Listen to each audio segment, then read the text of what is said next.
is about that.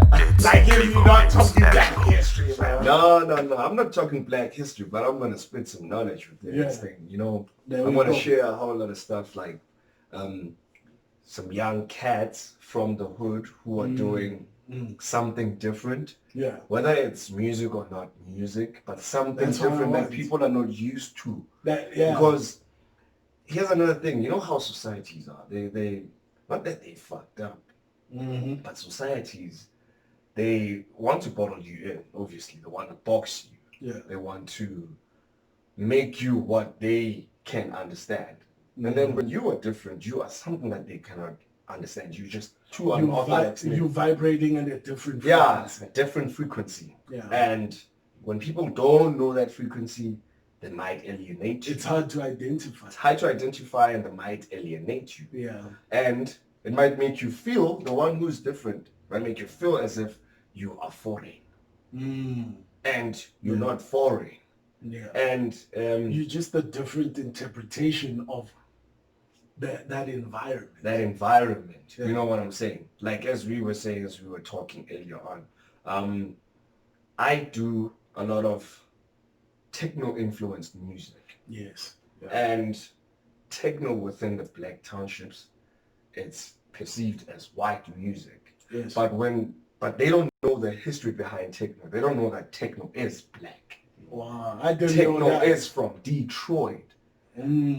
It's from Detroit. Yeah. Techno is resistance music. Underground resistance music. I didn't know that. By black people from the motor city of Detroit. Yeah. When things were breaking and things were like the industries were dropping and falling. It was a collapse there. When they were collapsing. Yeah. When people were getting more poor from the city being one of the very most lucrative mining cities. I remember that era. Yes, to now the beat city. And I feel like they used to manufacture cars and all types of things. That's why I said like the motor city, the motor city, that's where you know. Comes from. You know, it was very, very big. Yeah. It was rich.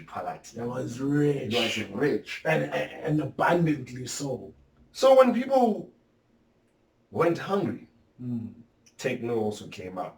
Same as how house music from Chicago also came out. It's so people think that, okay, because I'm making techno, and it happens that predominantly most of my gigs are in multi-racial places. Yeah. So it seems as if, electronic music. I'm like, no, it's electronic music, but I electro. Electro is a subgenre. Okay. Electro is a subgenre. Drawing a distinction between the two. Yes. Electro is a subgenre. It's part of EDM, electronic dance music. You know, like the one where we think lights. Yeah, you think strobe lights, to trance and everything. You think of a rave. Those are the building blocks. You know, the you know, but it's after all, it's music, it's expression. It's music, it's expression. It's just that I express my music in an electronic way, in an abstract way, in a galactic type of a way, in a way whereby it gets you to think that it's quite technical, you know, but yet at the same time it's catchy. So people are used to what they know, and when something that they don't know comes in, they're like, it's tough to accept something different or change. There's a lot of things that the human construct finds it hard to interpret and move on from or move forward. But I think we have to learn from, because if you come with something new that I don't know, well, we differ as people, but I'm the kind of person that if I see something that is interesting that I don't know, you be open-minded. Damn, I want to know that. You know, there's nothing wrong with getting information and learning, because once you learn, that's going to help you, give you a very nice, different perspective towards any approach that you might do. It enriches your worldview and your life as a whole, being open to all those type of things. It's sort of like with podcasting. Yeah. It's a relatively new thing in the African context, but it's been there in the American context since like 2006. Where, in America, it's quite big. In the whole world, we probably have about 1 million podcasters, and that's like tip of the iceberg. Yeah, true. And it's a niche, and anything that's very niche, to gain new fans and traction, you have to be sort of like innovative in your approach. The word that you just mentioned, niche. That niche stuff. And each and everyone has a niche. Yes. There's no product that you can create that doesn't have its customers. Yes. That doesn't have its clients. People that will identify. Yes. Yeah. People that you will relate to. Because clearly you had a problem and you think that problem can be solved by that product. Yeah. And you can't be the only one so unique in 7 billion come on, beings. Man, and think that no one is going to... That's why that saying... resonate with you. There's that saying, there's nothing new under the sun. There's nothing new under the sun. Exactly. It's just an interpretation of a construct that already exists. Exactly. It's like, it's interesting what you just said now. When they speak of a cycle of life, obviously, okay, sharp, when you've watched this movie called 8. Yes. From Netflix. So watch that. Yeah. You see, if you've watched Altered Carbon, it also has the same. That infinity. That infinity, because it's a dragon eating its tail. So life is death, death is life. Yeah. So nothing is new. It's like a circle. Yeah. It keeps coming back. Yeah. That's why you'll hear that, hey, someone looks like you. I've met someone that looks like you. You know what I'm saying? Or there's a Asian version of you. Or there's a white version. You know what I'm saying? Exactly. Don't you like? You remind me of. Yeah. 7 billion people, I read somewhere that about 7 of them look exactly like you. Dang. 7 identical. Out of the 7 and you may never meet even one of them in your whole life. Okay. Yeah. It might be an Asian guy that looks exactly like you. Same height, same everything, features. But you'll never meet that guy because what are the chances? I've actually met a family of a guy that I look like. Huh? I was walking in Durban when I was studying that side, and this lady just stopped me. Yawen! What did I do? And that for me was like, I'm not sure about you. And we sat down and had a chat. I'm like, no, I'm not the person. Yeah, I introduced myself, told her where I'm from, who my parents are, and she's like, no ways. No ways. So shinchi listen to figure like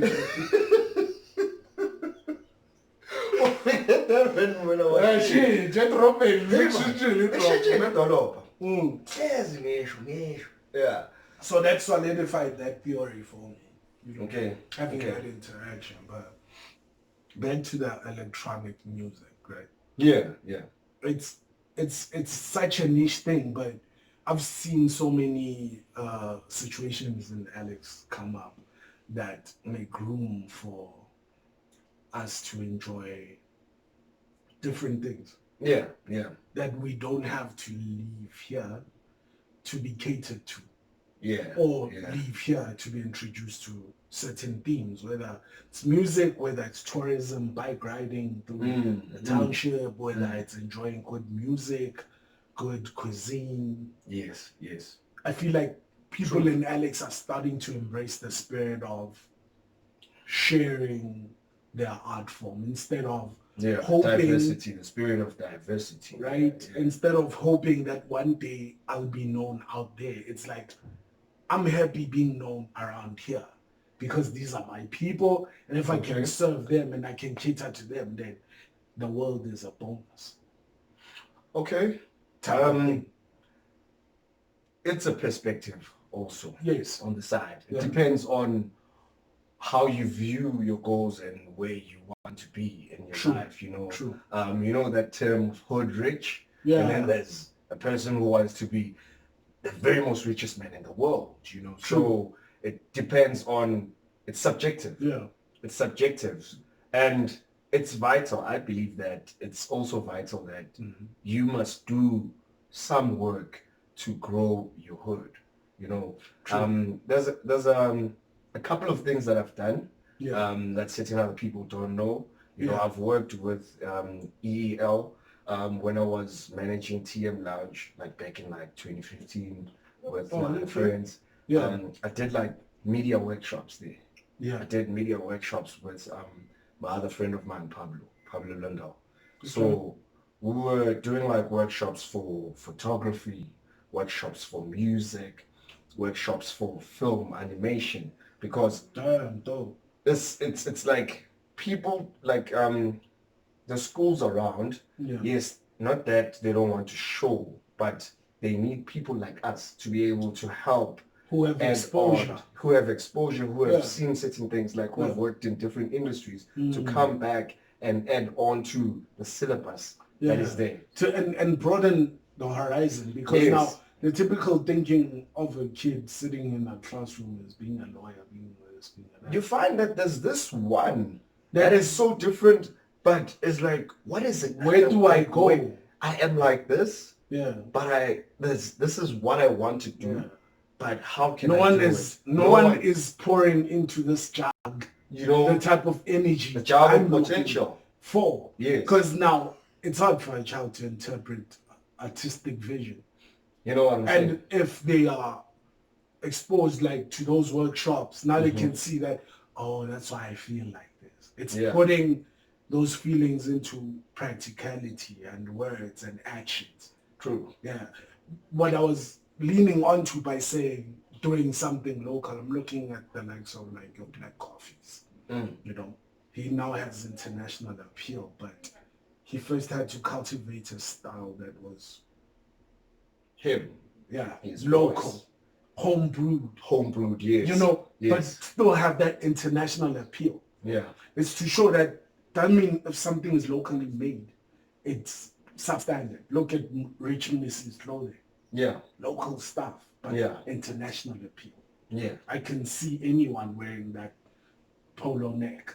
It's fresh. Richness. It's fresh. I understand, but it's uniquely us. Yes. So I'm happy whenever an artist is able to capture their environment in a way that is so quality and so niche, but has international appeal. Exactly, because they say the world is an oyster, man. So why not enjoy that oyster? Exactly. You're in a restaurant. Enjoy that oyster.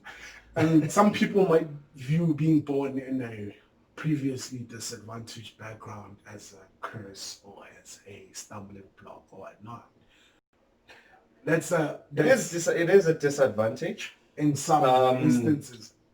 Not really much of a disadvantage. It just you are at a very low bottom level. You need to work extra harder to get to certain levels, to get things that other kids have already. Yes, the first thing that we have to do as a lot of people who are poverty-stricken, firstly see that your situation, what it is, accept it. Reality. Accept your reality. Yeah. And think and find ways on how can you break from that. Whether it's school, some people, whether they see it, whether it's hustling, and then that's how you also find that there's crime coming in, because people, they think, okay, this might be the quickest what's the quickest way to feed this hunger? Yeah. What's the quickest way to feed this hunger? What's the quickest way to make this guap? Yeah. So that I can be that respected guy, or that be different amongst, or be the boss amongst, because people they view things differently. You know, you find that, then you use that as an energy, as motivation, as a source to help you push even harder to get further. Myself was that I want to, not that I want to prove, but I want to also represent Alex and show that you can also be something that is different, someone that is different, doing a very unique niche type of music, and still break through. Sure. Still break through, and then still hire your people, and still grow, and still have a big company, and do things internationally and locally. With your people. Being the backbone. The backbone, you know what I'm saying? Yeah. Because you see how they used to bash piano? Yes. Piano music. Yeah. The way they used to bash Amapiano. Yeah. They didn't know that Amapiano was going to be what it is. It's mainstream now. This day. It's mainstream now. So when we talk about niche, 8 million streams comes out as small. You know what I'm saying? So in that's this what day I'm and age talking about. Oti, you cannot let people tell you that you can't make it. Yeah. Only you can tell yourself that you can't make it. I see. If you know that, if you can see it, man, and if you can work on it, because consistently, where I am at, I once dreamt of being where I am at. Releasing music internationally, releasing music locally, doing podcasting, being featured and being recognized nationally and internationally. It was once a dream to me. Even being able to produce music was once a dream. And I worked towards that. I'm not put yourself in positions where you could experience and partake. Exactly. So that's what I'm saying, that you cannot stop yourself. Like, you cannot let people stop you.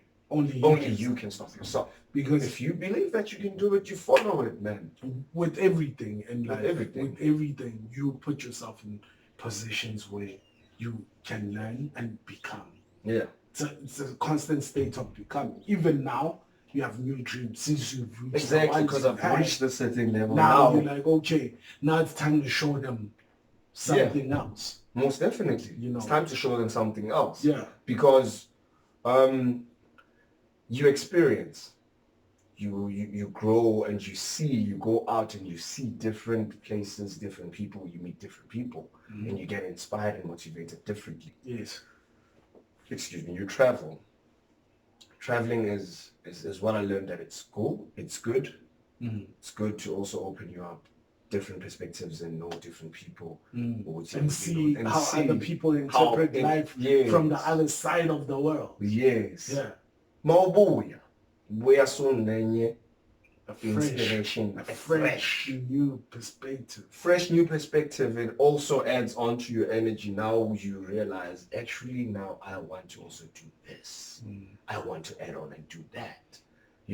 And then that's how we can grow. Because I think they say you will only stop growing when you feel that you've made it.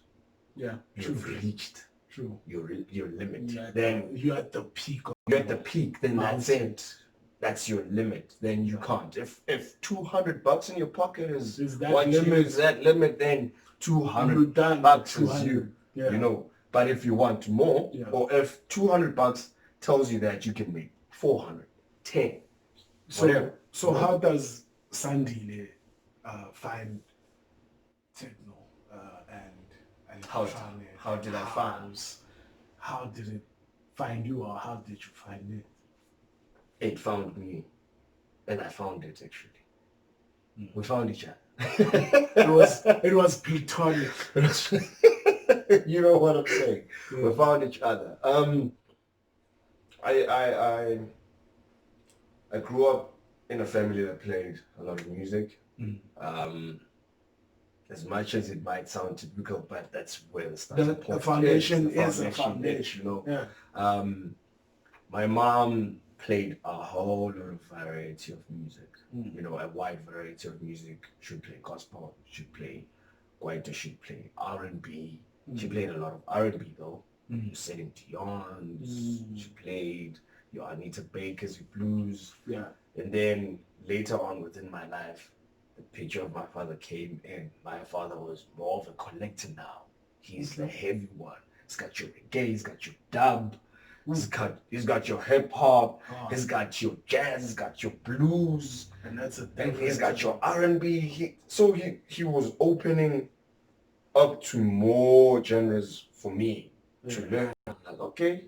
And in my family, we have a lot of gatherings, and people pull through, they chill with us.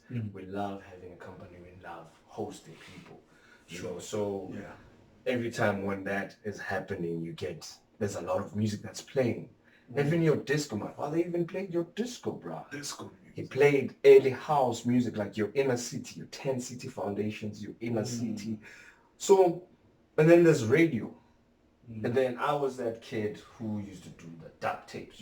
Back in those days, man, where we come from. Yeah. Dub tapes, record, tape this and all that. It was really dub all that stuff.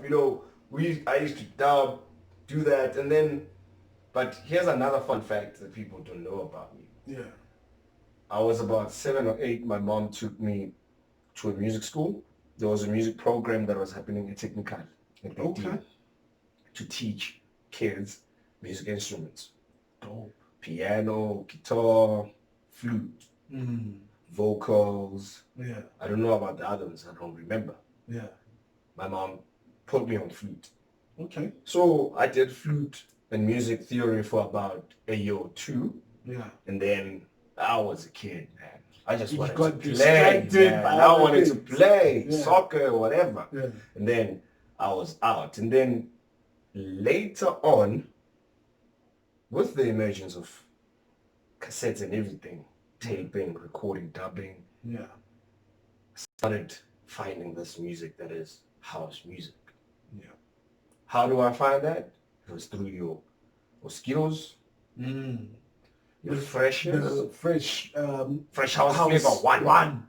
Mosquito one. Numero uno. Yeah. Yeah. Kenzito numero uno. What's with Pussycat? One. You know what I'm saying? And you're like, what is this? And then you have your Ashifa Shaba there. Yeah. And you have your Mikongo. That's the music that used to blam out of taxis when we bro.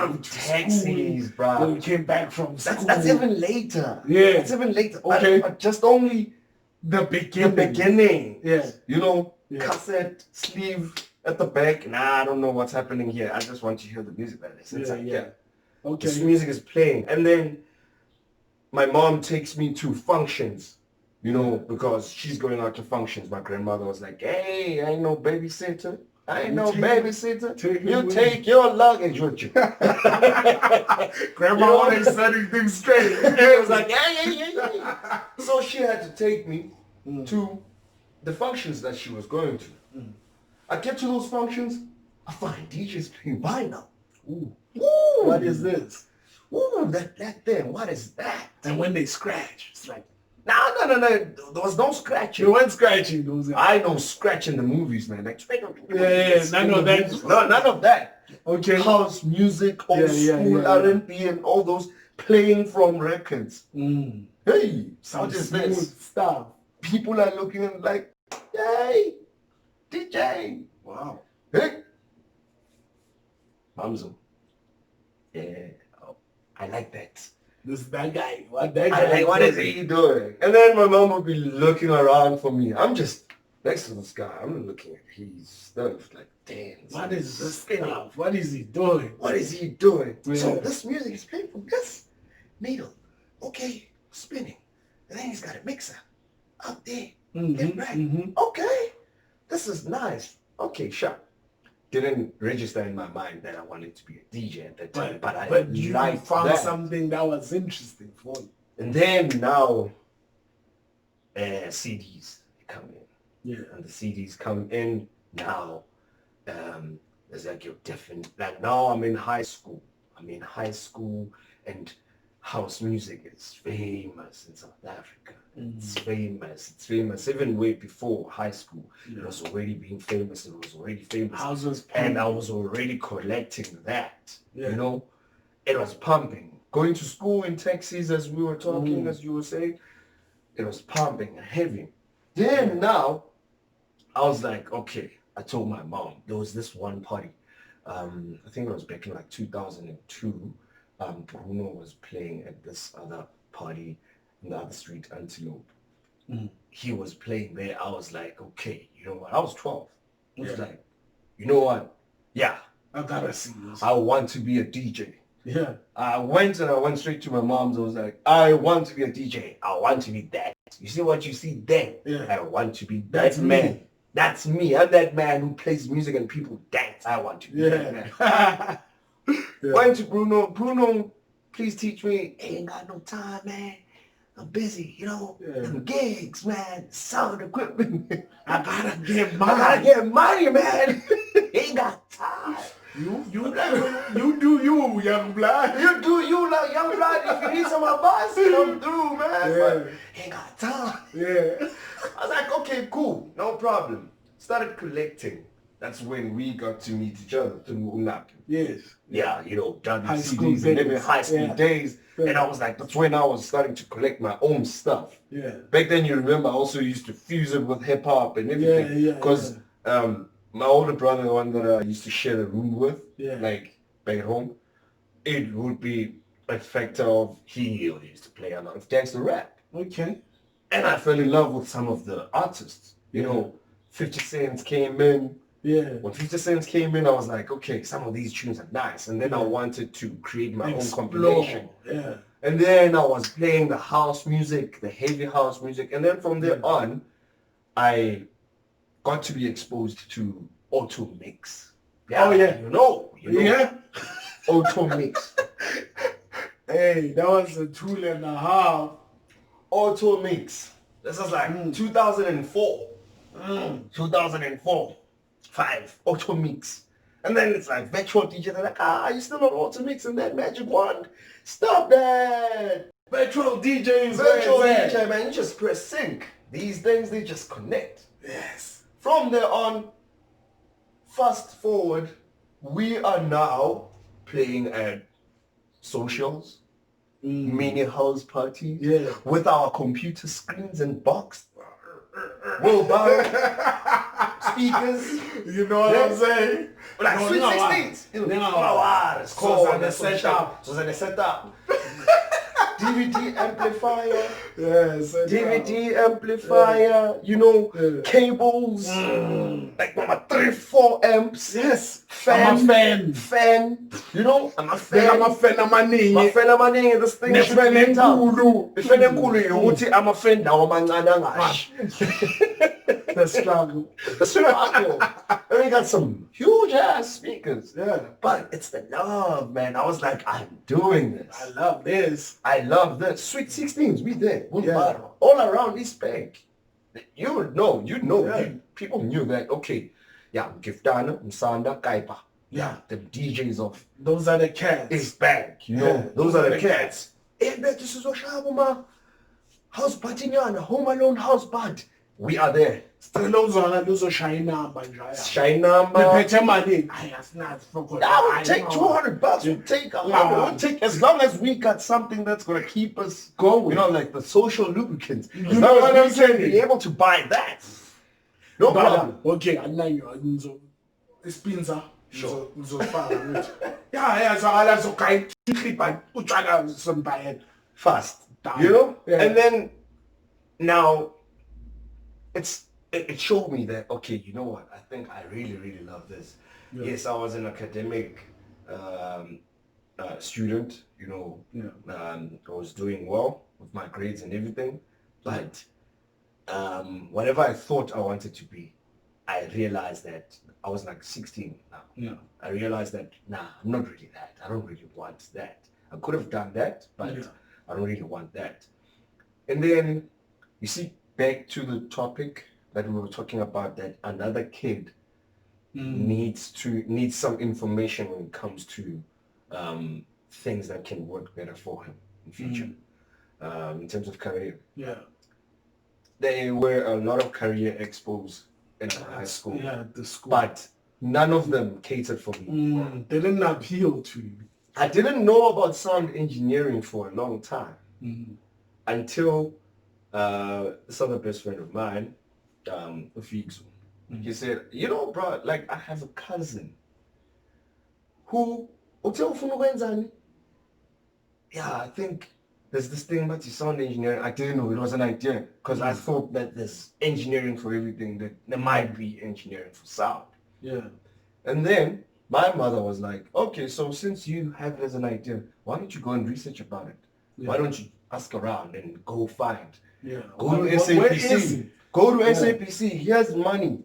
Catch a cab, go to Auckland Park and go to SAPC and ask and find out. Yeah. And they were like, yes, there is sound engineering.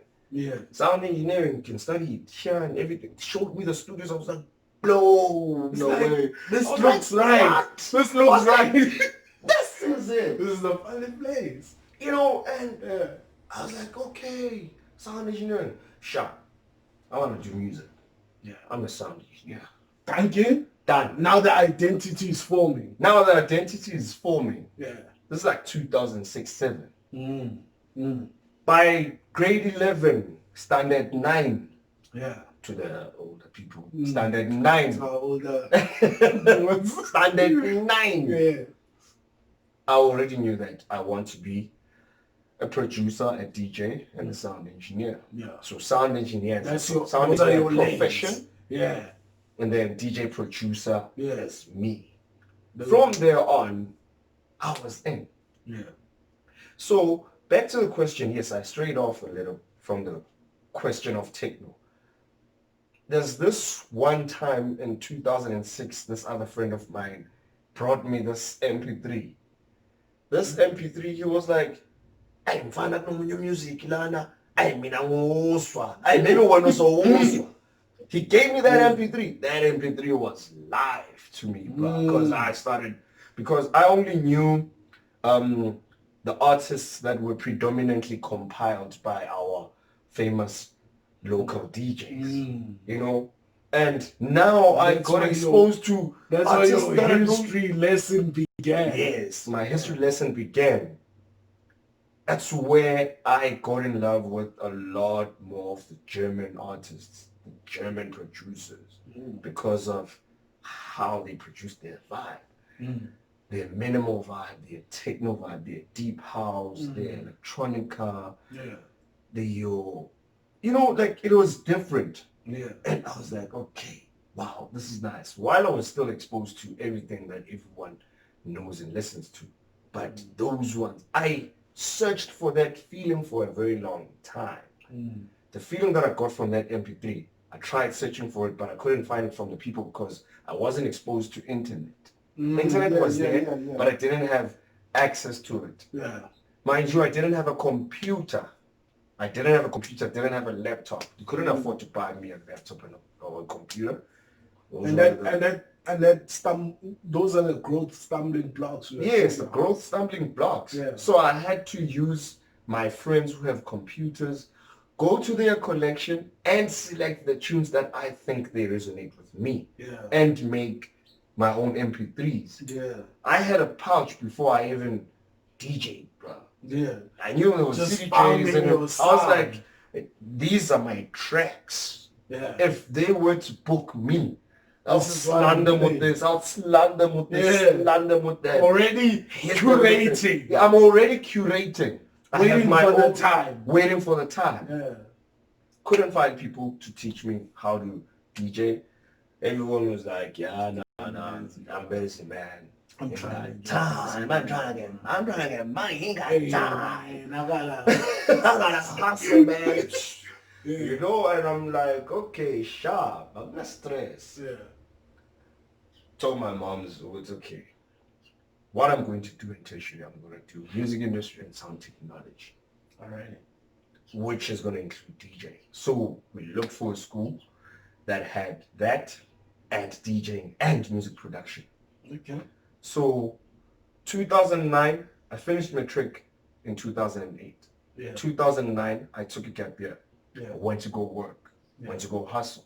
Yeah. Went to go hustle, get my money, pin myself up, look fresh, man. Yeah. You gotta look fresh. You gotta look nuts. Yeah. You know. From there on, 2010, I had my first year. It was SEJC, Crown Mines. There I was doing music industry and sound technology. It was level 4. Yeah. NQF level 4. Yeah. I was doing that. While I was doing that, now that's when Sandai was born. All right. Mind you, first off, I was like Blue Sand style. Wow. It was too long, man. It was a sentence. Blue Sand style. I'm like, no, Blue Sand style. And then it happened that in high school, as like we were, growing, we used to have a crew and everything while we were DJing with our wheelbarrows and stuff. Yeah. A lot of high school girls called me Sandaili. I'm like, oh, okay. Okay, Sandaili. Yeah. Sand Isle. Sandile. Sand Isle. Okay, let me be creative with this. Sand sprays. Yeah. Isle. The Isles of Man. Isle. So I'm like, okay, island. Yeah. An island is a secluded place. Yeah. It's separated on its own. Yeah. Exotic like an MF. Yeah. Yeah. And it's dope. Dope on its own. People have to fly in. People have to fly in. Just pay a lot of money. Yeah. And then it has a lot of sand. And then the sand is vast. So it represents what? The vast creativity that I have. So I'm like, okay, Sand Isle. Combine that. Sharp combo, Sand Isle. Sand Isle. Then came, I was like, okay, I'm Sand Isle. Get there, high school, not high school, sorry, my first year. Yeah. Sure, Sand Isle. Sure, Sand Isle.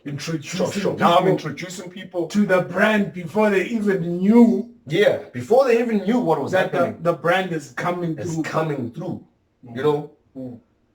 First 2-3 weeks of learning music production, I'm already doing things that they haven't taught us in the class. Because I used to stay behind. School knocks off at like 2. I knock off at like 4:30.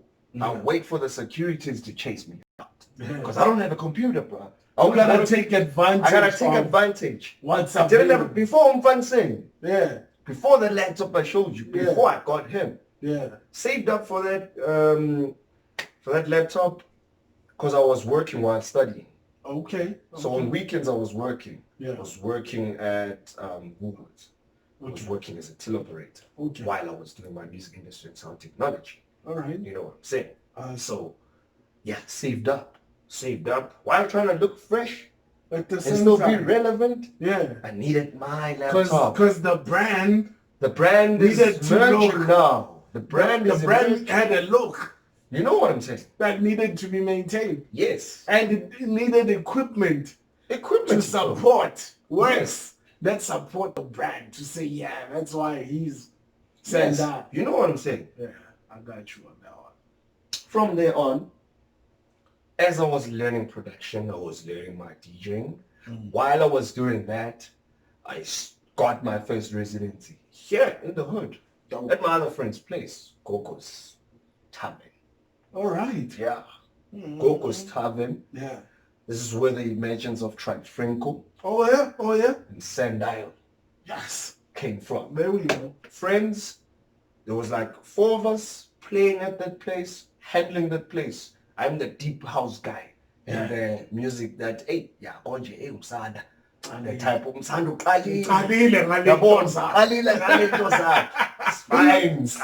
That's exactly what I wanted from you. It's fine, but everyone was there to cater for everyone.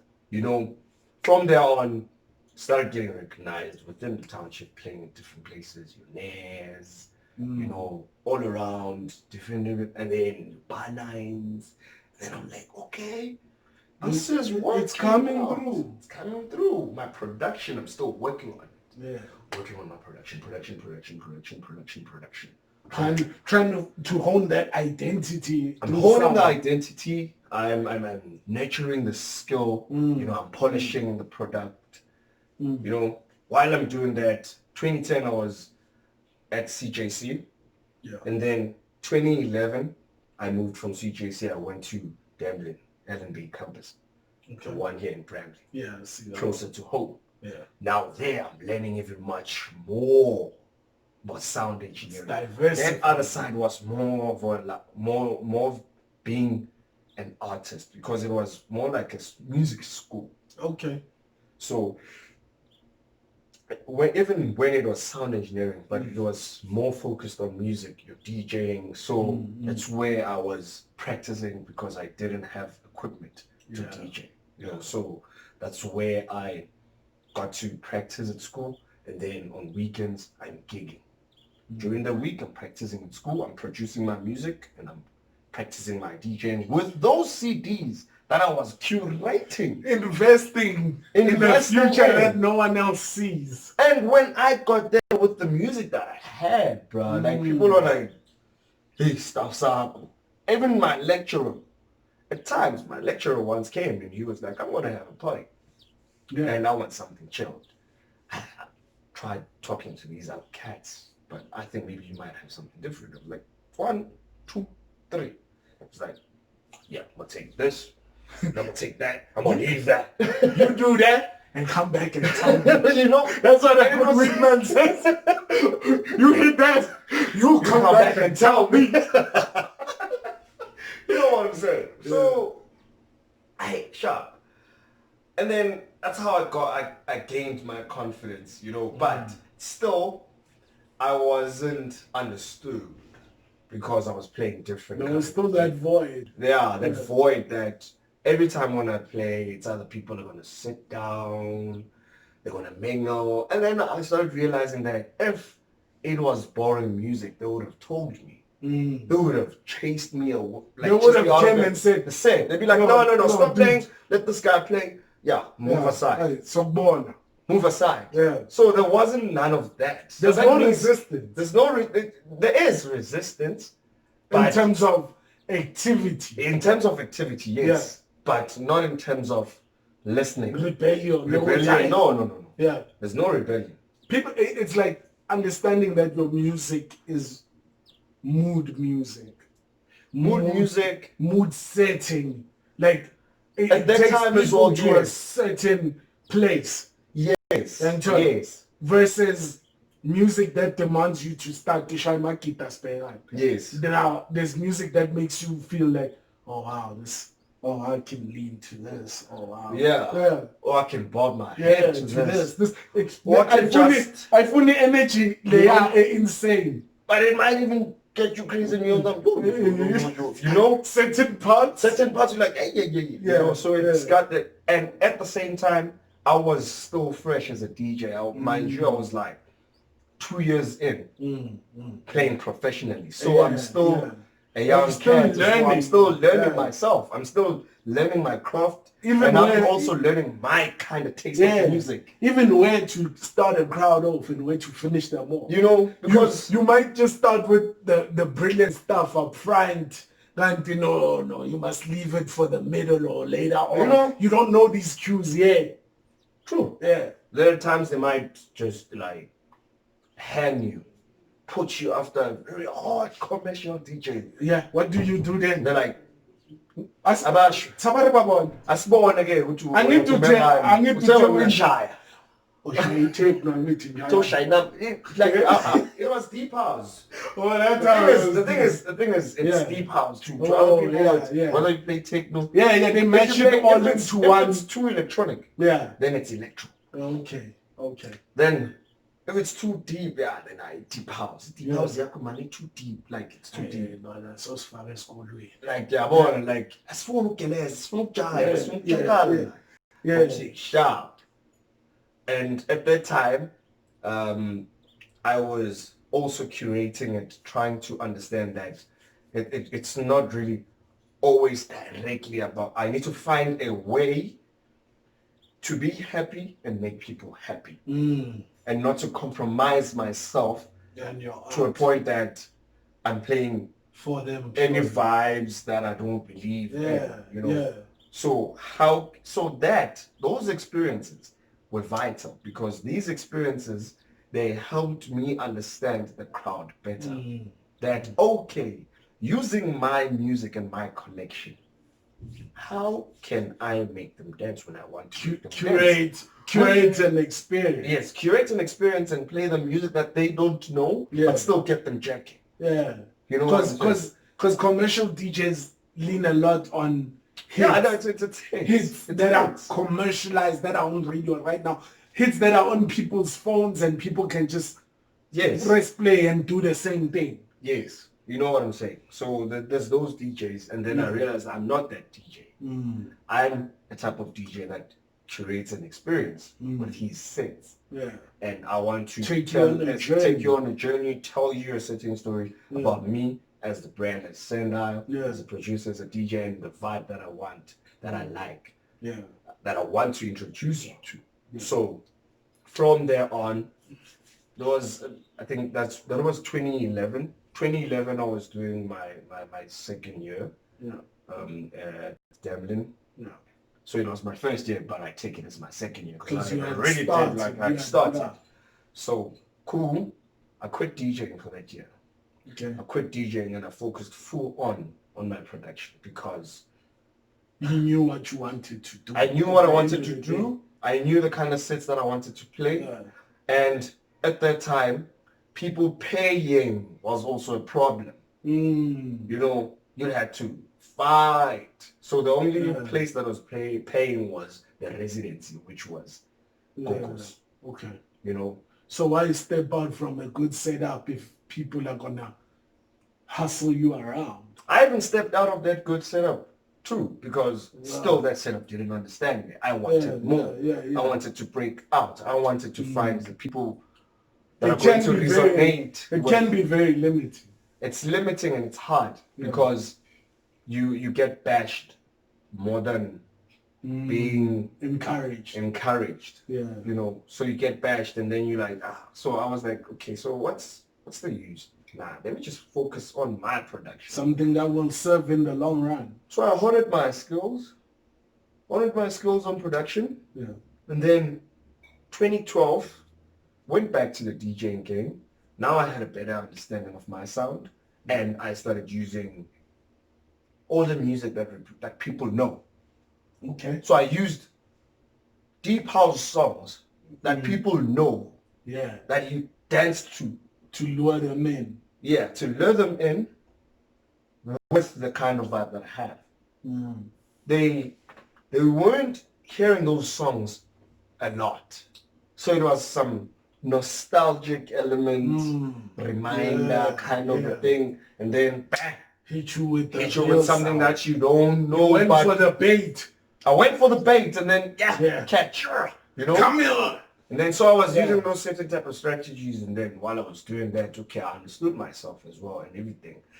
I was getting closer to curating my first EP, extended play that I'm confident, because now 2012 now was getting confident. Yeah, that's the year you felt was a defining one. Yes. Now I was like, okay, I think I'm happy. Separate the boys from the men now. Yeah, it's time to separate. You know? The boys from the men. Yeah.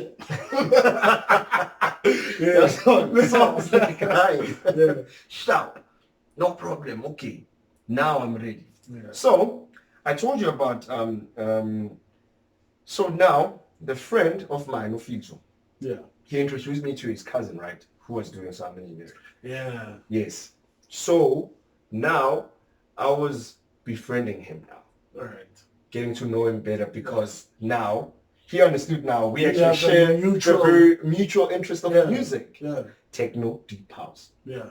And extended electronic music as well. Yeah. You know, other genres. Sharp.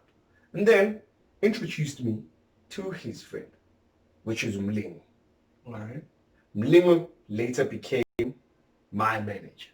Because Mlingo was more on the music business side.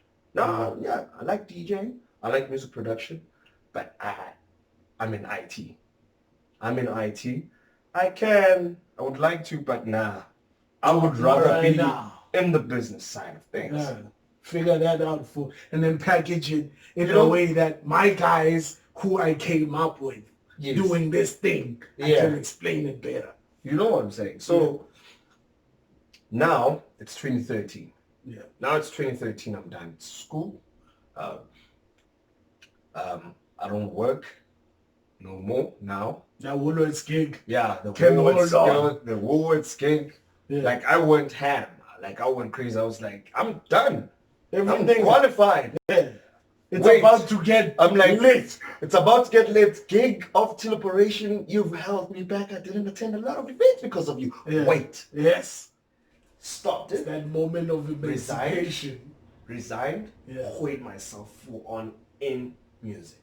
There we go. While I was doing that, now I was done curating my first EP. Okay. EP, which is Lost in Translation EP, the Lost in Translation EP. Mm-hmm. Mm-hmm. It had 3 tracks. Quantify My Existence, Lost in Translation, and Fiction Drives Reality. All right. So yeah, I know it might sound cheesy now, but at that time it was speaking to. So this is. Let me explain the titles. Yeah. Quantify My Existence was a question to myself. How long will I last in the game? Quantify my existence within the music industry, the game. Lost in Translation explains every time I was lost trying to play my kind of vibe for the wrong people. True. I was lost in translation. I didn't know. That's why I even quit DJing, because I was like lost in translation. Like, where should I go? I'm giving them the best of me. And hence why the design of the sleeve.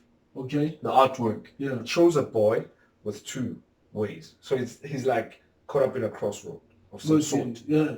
Now he has to choose. Do I sell out or do I remain real? Should I go left? Should I go right? Or should I go straight? Yeah. So hence Lost in Translation. It's like the one less traveled. Yes, the one less traveled. The commercial one, the safe one. Yes, it was that, you know. So, and obviously I went for the one less traveled. Yeah. And then Fiction Drives Reality talks about my imagination, the sounds that I have, the crowd that I always imagine.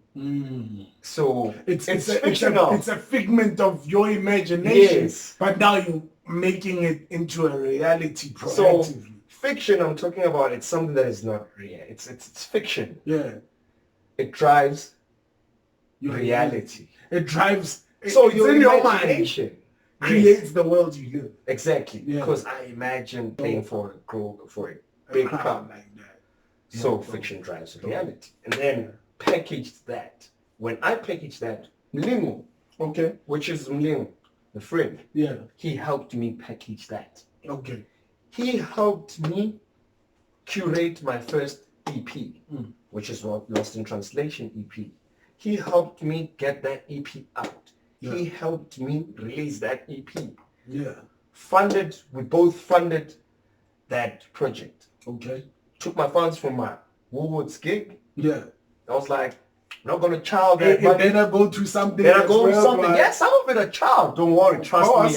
You have to lubricate the wheels. Yeah, you have to I was dripping like a mofo. But remember that. Yeah. But I was like, reinvest. You know? Diversify the portfolio. All of my money. The rest of it, I was like, from mastering to the design of the artwork, we got someone to design the whole, he drew it from scratch and painted it, and then we designed it, and then did mastering, and then after mastering we did promos internationally and locally. To your likes of Jeswell, to your likes of Clive Bain, to your likes of your Andreas Sach, and a lot of other people, so, and they liked it. Way to invest in themselves, man. And then now I was going out more now. Mlingo, he helped me find the right scene. The right people. Took me out of the Gussie scene, and he was like, let's go to Jonesy, bro. Showed me there's parties. There's something out there for you. Parties where internationals are coming in. My icons are coming in. I'm meeting my icons. I'm dancing with people who know this vibe, who feel this vibe the way I do. I was like, I'm home. Honey, I'm home. I was sorted. I was like, what? Sharp. Now I was like, okay, you know what? Go to these events, hustle gigs, expose myself, tell people about me. This was 2013, and then 2014 now things are coming in now. Recognition is coming in. Now there's gigs that are also coming in. All right. I'm like, okay, it's a reality. It's a reality now. Yeah. From that fiction. Yeah. You know? Right? From that planting those seeds. Now things are becoming a reality. Now I'm getting featured in online radio stations in Canada. I'm like, what? Mm-hmm. Okay. And then people in Canada want to hear from the Sandals, boy. You know, they want to hear from the local nigga. Mm-hmm. That guy from Alex. You know? Alex going international. Shit. You know? Doing that now. Sharp. Proper. Now, this is proper. Then 2015 now, I got to, I met up with Lazarus Men, the Lazarus Men, and we met up I was now working at Edinburgh Studios. So I was working at Edinburgh Studios in 2014. So I met up with Lazarus Men at the rank, and we spoke, and he actually realized that, no, man, this cat is within the scene. He was just wondering, how don't I know him? Because I was like, yeah, spoke to you last time and you were with who. He's like, I don't remember. I'm like, it's fine, don't worry about it. Shared contacts. And then from there on, we worked on an EP. You Can Never Know Why. You know, that's the name of the EP. You can never know why. It can be interpreted in so many ways. Yeah. Actually, no, it wasn't you Can Never Know Why. It was What of This. So one of the song titles was You Can Never Know Why. But then the whole package is What of This. What of this music. What are we gonna do with this? And then that's where I got my first international debut release on Elite Records, released in Mexico. Dope. So this was me with the Lazarus Man, because he had worked with a lot of big artists like your Steamings, you know, your Tiger Skin. So he has worked with. He's in the game. You know. Introduced me, put me up there. Then I released my first collaborative EP with him. Then followed with my Mere Mortals EP. Mere Mortals EP, same label, Elite Records. Okay. The record label has released your likes of Aki Began, your likes of Maya Jane Coles, your Juma Sound Systems. I was part of that roster. I'm like, okay. Now we're talking. Now we're talking, it's happening. Yeah. And actually, while I'm talking to you now, I'm actually giving you my discography. There we go. You know, the people need it. I'm telling you about my discography as we are unpacking everything. Yeah. So I released my Mere Mortals EP. The Mere Mortals EP was explaining that we are mere mortals in this world. We are human beings. So as much as we can have our social statuses and everything and have all the money, at the end of the day, we're going down to the ground. We're not immortal. We're not immortal. We are mere mortals. And if you think of that, every waking hour, you might just do the most. Might just do the most. So we are mere mortals. We need to hustle, push harder. There's a clock over your head. There's a clock. You can just anytime. Okay. You know what I'm saying? And will you be happy with what you've done? Will you be happy? Those were the thoughts. Obviously I was the man's with the greens. That's why the man who was working in the garden. I was working in the garden. You know what I'm saying? Hence why the thoughts were also deep. So, and then it comprised of 2 tracks. It was Mere Mortals and then it also rubbed my mind with peace. Wow. So sharp. After thinking about all that of, hey, we are mere mortals, we gotta hustle and everything, but still, you gotta need some peace. Some peace. You can't be grinding 24/7 and not sit down and recoup and relax, and meditate. Be one so with the earth. With peace. So now I wanted to be like, okay, let me. So I think that was the time now I was centering myself. Okay. Getting to understand myself better. Now you're in the game. Artist now you're in the game. Yes, now I've released like a couple of projects. You've done one where you invested on yourself. Put myself in. You've done one with someone that's critically acclaimed. Yes, you know. But now everyone's looking to say, who is he when the critically acclaimed guy is not in the picture? And then that's when I was there with that. With my second original EP work. Yeah. Dope. Nandi. Okay, sharp. But now I want to switch things up. Now I want to add more flavor and become more. That was 2015. So actually, wait, 2014, I met my best friend, who is still my best friend now, Troy. Troyder. He goes by the name Troyder as an artist as well. So met him. When I met him, we became friends. We clicked at the same time because we also shared the very same. So like history was kind of repeating itself with Umlengo and Fluid, and the gents. Okay. So started working with the Troyder.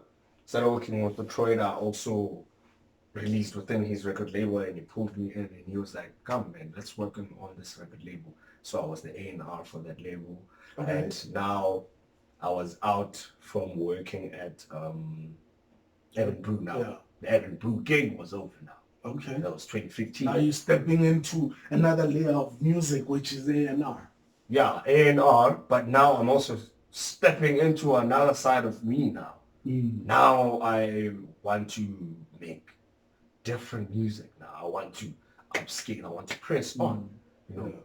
From there on, that's when I was doing the workshops. Got the gig to manage TM Lounge with my friends. That's when I started doing like the workshops with EEL. Did the workshops for media. I was known about those. Yeah, you know, I tried to, you know, because get it out there as much as I could, you know. I also I was also too focused on the production side of things, so maybe I could have spread out in the or give it to someone that specializes in getting the word out. You know, yes, you know. While I was doing that, yes, we were doing events. I was also venturing into doing like events, you know. While we were doing that, we also, when Seth Troxler was here in South Africa, we also had another workshop at Joe's Butcher. Oh. You know, I placed those people to be in the front. I was doing the other background things. Yeah. People just don't know about that. Yeah. But it was part of the EEL program that we were doing, you know, facilitating like workshops and everything like those. So we had Black Coffee there, we had Seth Droxler, and then there was a talk, artists from around Alex, they pulled through, they were there, listened to the talk and everything, and all was well, you know, sharp. As all was well, nice. Okay, now it's 2016. 2016 now, the name is growing even much more better, getting more recognized in the scene. Now I'm getting the right bookings. You know, now I'm starting to play the likes of Truth, you know, Truth JHB. I was working with Just Move Records.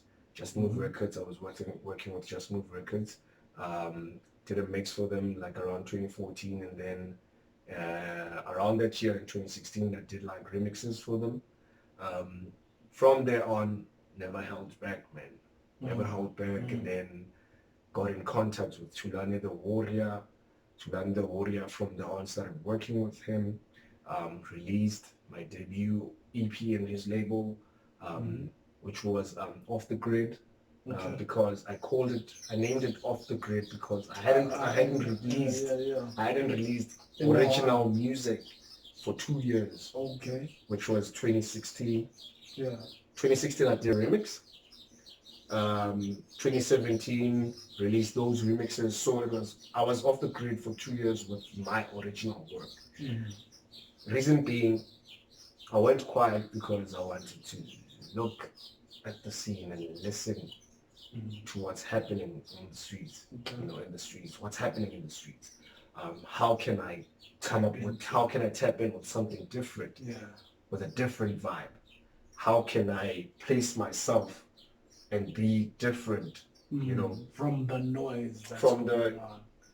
Well, even if it's not really noise, but I understand. It's just an interpretation of an environment. Yes. How do you stand out in that? How do I stand out? Yes. It was that. I was working on that, and then 2018 came back. 2018 released Off the Grid EP. That's why it had Off the Grid and Lay Low. Yeah, I listened to those jams. Yes. So some dope stuff. Yeah. So there's always an explanation to my titles. Why? That's a fun fact about Sand Eye and his titling. So it's Off the Grid and Lay Low. Lay Low. They're speaking to each other though. Yes, they're speaking to each other. Yeah. It's about being off the grid and laying low. And how do you stay off the grid? You lay low. You lay low. And then there's a tactic that soldiers use. Okay. Lay low and keep firing. Straight up. So it was that. That's what we say to niggas we ain't seen in a long time. We're like, no nigga, what you been doing? I'm like, no, I'm laying low. I'm laying low and I've been firing. You won't hear me ring, but I'm firing. So it was at the end of the day, you're gonna feel it if you don't see it. You know what I'm saying? Yeah, I feel it. Yeah. And from there on, with that, I got exposure to Jelly for the Babies from Serbia, and he came through 2018 for DeepStitched Days. Met him there, we had a talk. From there on we became good friends on Facebook, started chatting, and he was like, bro, don't you want to do a remix for us? Did a remix for them. Okay. So it was released in Serbia, including the guys from Swaziland, which is Souks, and Secret Souls. Okay. So yeah, the Southern Africa guys were also on that EP. It was Secret Souls, it was Souks and me. Yeah. It was released in Serbia and it did well. It was nice. People enjoyed it. Yeah. And saying out back now. Now he's back now and releasing again internationally. Yeah. Then followed by a single that on that year 2018 there was also a single. Yeah, which was before Off the Grid. It was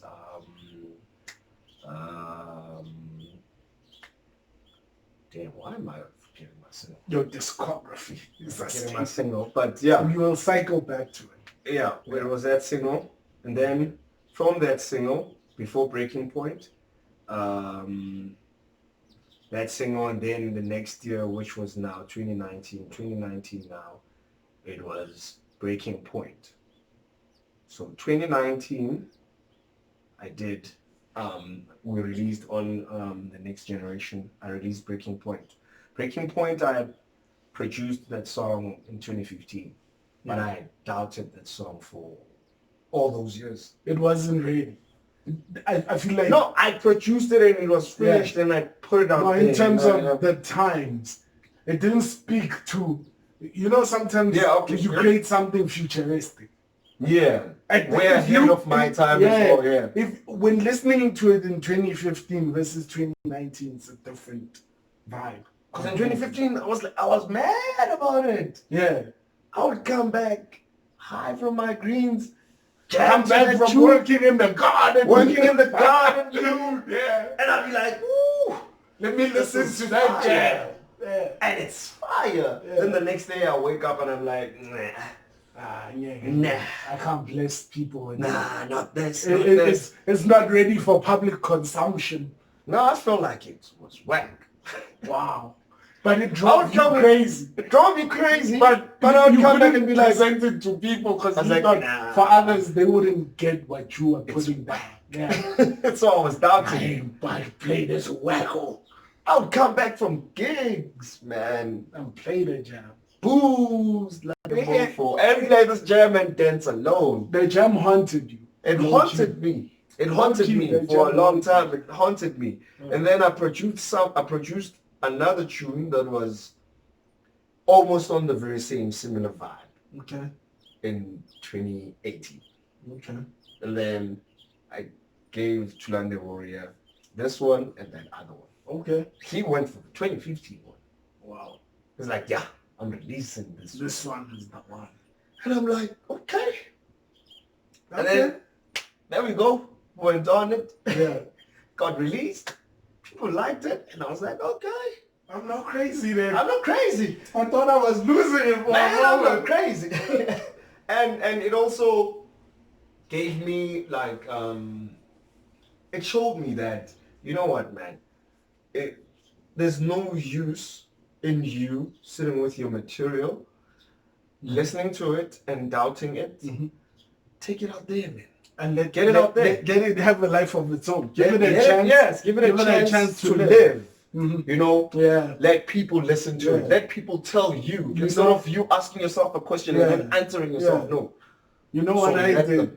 I had this episode of the podcast where it's me interviewing me.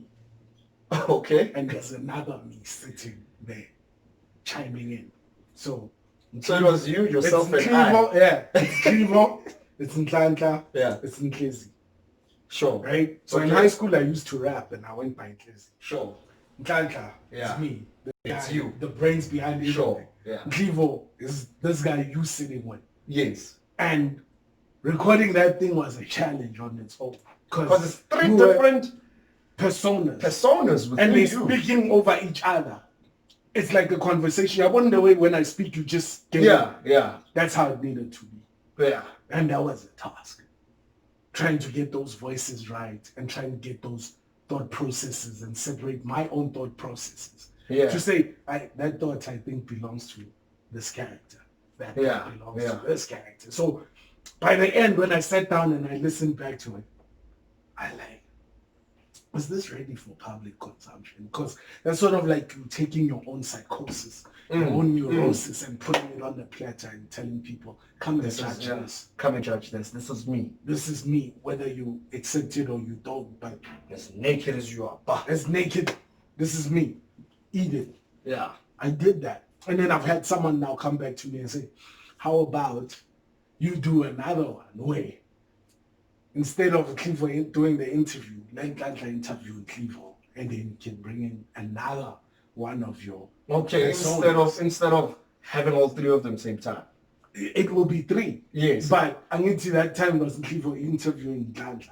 Okay, yes. Just so how about interrupting Nhlanhla interviewing Clivo and Nklezi? Or a different Nklezi, leave them out, bring in another Clivo Lava, the Clivo, yeah, sure. I'm trying to interrupt now. Yeah. I'm trying. So sometimes you need to believe in your ideas and concepts and exactly take those risks, take those chances. Your niche will hold you up. True. I'm trying. True, bro. So that's what I feel from this. Yes. You know, I think it also it brought back some of the roots that were already in the ground from when I was grooming and growing as an artist. You know, I think maybe it was an outburst of those doubts suppressed within those other years, suppressed. You know, when will it hit? Yeah, when will it hit? Probably it hit now when it came to with the song. That thing you were keeping a secret was the one that was going to set you apart. You know what I'm saying? It was the one that was going to set me apart, and then this was the tune that came out. The tune that came out last year. There's also quite a lot more music, but now you know, you grow as a person. You grow as a person, and when you grow, you start understanding things better. You comprehend things better. Whether it's the business side, the brand, everything, side, everything opens up to you. Yes. Now, so now you start thinking about, okay, you don't think Sendile is just only a human being. Now you think Sendile more than just a producer, more than just a DJ, because now it's a factor of combining all the life experiences and all the skills that I've learned within the game, doing events, producing, working as a sound engineer, working as a mixing and mastering engineer, and also being a producer and a DJ and being in public, as that. A public person, public figure. As a public figure of sorts. Yeah. Now everything gels together. Now it makes sense why I had to go through all these different journeys, different situations. Whether it was the TM, whether it's the art affair, whether it's you had your residency first. Yes. And when you're coming out, you tend to do a lot of things for free. Yeah, you want to get your name out there. Exactly. And you want to be out there. It's very crucial that you know when you're there. True. And it's time to stop that behavior and now move into the character that it has been building all this time. You know what I'm saying? Yes. So some people lose that moment where they could have capitalized and moved on and became what they were always destined to be, because they still feel like they need to put skin in the game. You've put enough skin in the game. You've done your time. You've put enough skin in the game. Now it's time to live in those works. Exactly. Yeah. Even if it's not living in those works, but now I think it's a moment of realization now, where you realize yourself as a person, as a human being, that you're not crazy. For the things that you've always thought were too ahead, were too creative, or too abstract, were too far from your reality. Yes. Now I realize myself as a person. I realized myself as a person. Yeah. Started becoming more confident in me, in myself. Yeah. Started becoming more confident in myself and my craft. Yeah. And my music and the difference that it has. The impact that it also has. Yeah. The impact that it also has. I started believing more. And affirming to yourself that I am Sendile. I am Sendile. And it doesn't need someone else to tell you Sendile. Yes. When someone says you Sendile, it just clocks into a place where you had already said it to yourself. You become like kind of complacent of some sort. Yeah, you're like, yeah, I am. Whereas before, when you needed it from outside, when you hear someone says, you Sendile, you're like, yeah, that's me. Oh, yeah. But when you've been doing this so long and you've put in blood, sweat, tears, all these things, so much has transpired. When someone says you Sendile, it hits different. Yeah, it hits different. It vibrates on a different level. It's like, yeah, I am that. And now it's more of a mission. Now back to the mission that I had when I started. I'm done with the foundation. Yes, I'm done with building my foundation. Yeah, now it's time. Now it's time to build the house. Let people know. Let people know. Why we dug so low. Yes. Because we knew how high we were going to build. You know what I'm saying? Yeah. So that's how. Now it's that factor that, there's no holding back. Yeah. And I'm not apologetic. No. I'm not apologetic for being the type of artist that I am and making the music that I make. I'm not apologetic anymore. You can't be apologetic for living in your truth. living in my truth. Yeah. Who am I to run away from my truth? Because that means I'm running whether away from whether myself. your truth is that you're a skater from Alex, or you are as DJ from Alex, or you are a BMX rider from Alex. Yeah. Where you began ultimately lends to the experience that are gonna propel you to that center stage. Yeah. Right? Yeah. So goes back to what I said in the beginning now. Right? When I said when you're born into a place, it can either be a disadvantage or an advantage to you. Yes. Because no one can curate the type of sounds that you can because of the unique experiences that were brought on by this environment. True. So your interpretation of yeah. this genre that you've chosen, no one else can get it anywhere in the world. No matter how hard they try. True. Even if they would try and replicate a sound that you've introduced, it will never hit the same way because yours is coming from a true place. Doesn't have the sender, so. You know what I'm saying? And the building blocks of the Sandile soul are gathered from Alex. This block. They're gathered from Alex and all the life experiences that I had. There we go. You know, because it's at the end of the day, music is an expression. Yeah. It's an expression. It's spiritual information. It is. You know. That's why it lends itself interpreted clearly like now you can hear it. You can hear something you could only feel. You can only feel.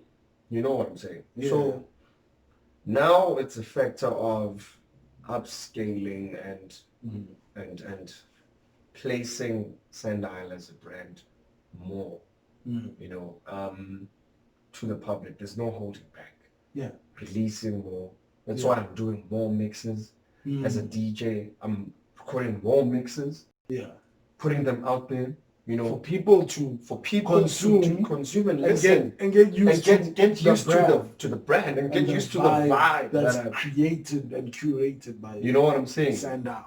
And promoters get to listen to how you play and they can feel, they can see. Okay, wow. Okay. And things are changing. It's COVID-19. So it's sink or swim. Yes. You need to reimagine yourself.